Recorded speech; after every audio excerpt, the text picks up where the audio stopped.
Sveiki, aš esu Lukas ir šiandien mėginsiu jums išaiškinti, kaip išmokti spičiagą, kuris atrodytų štai taip.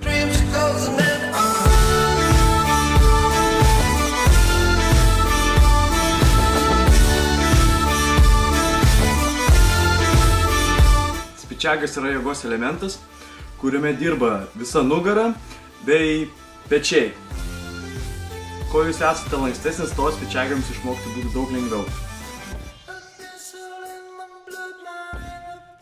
Pradedant mokinti šitą elementą, jums reikėtų mokėti tam tikrus bazinius pratimus.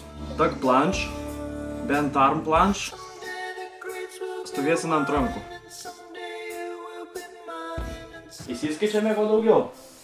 Pasidedam rankas ir tada svyriamės į priekį, kol kojos pasikeliam nuo žemės ir tada stengiamės kelti kojas į viršų. Štai va, pasikėliau aš ir tada keliam į viršų. Tokia būtų šio pratimo atlikimo technika. Dabar pakalbėkime apie jo treniravimą. Norint išmokti spičiagą, jums reikia daryti kuo dažniau įsikelimą į rankų stovėseną. Kai išmokstat gerai įsikelti rankų, tada vis mažiau lenkite rankas ir stenkitės jas įsikelti į rankų stovėseną ant vis tiesesnių rankų. Bei laikyti tuck planche ir mėginti keltis į rankų stovėseną. Gerai valdžius šitos pratimus jums turėtų gauti štai toks spičiagas.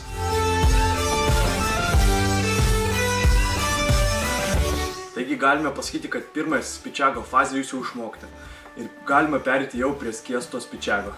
Besimokinant skiestą spičiagą, aišku, jums reikia daryti kuo dažniau tuck spičiagą. Tada antras pratimas išmokti skiestą spičiagą. Laikom skiestą kreivą planšą ir stengiamės užpakalį kelti kuo aukščiau.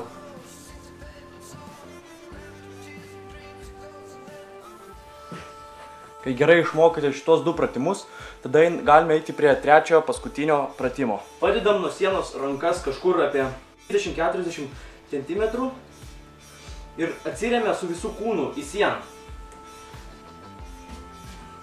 Su užpakaliu pačioj pradžioj ir tada su galva. Tada kojas leidžiame žemyn ir stengiamės kelti atgal. Jeigu pradžiai nesigauna to padaryti, tai tiesiog kojas leidžiame kuo lėčiau žemyn.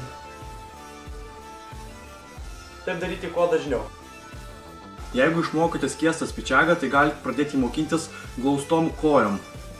Yra du būdai besimokinant pilną spičiagą.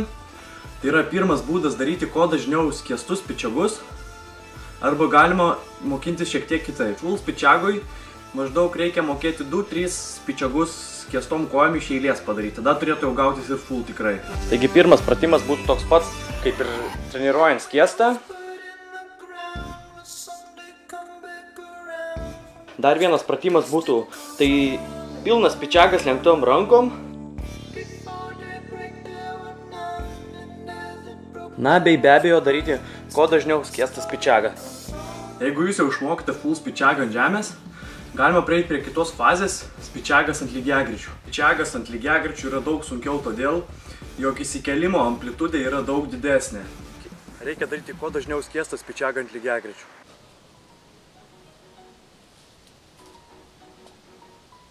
Antras pratimas būtų tai pilnas spičiagas nuo lygiagrečių viršaus.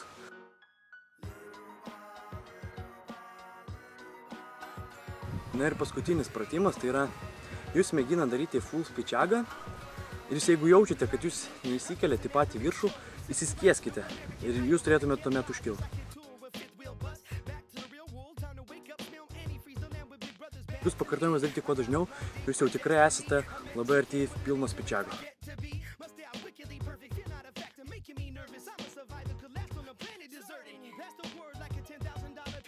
Taigi tom šią pamoką baigiam.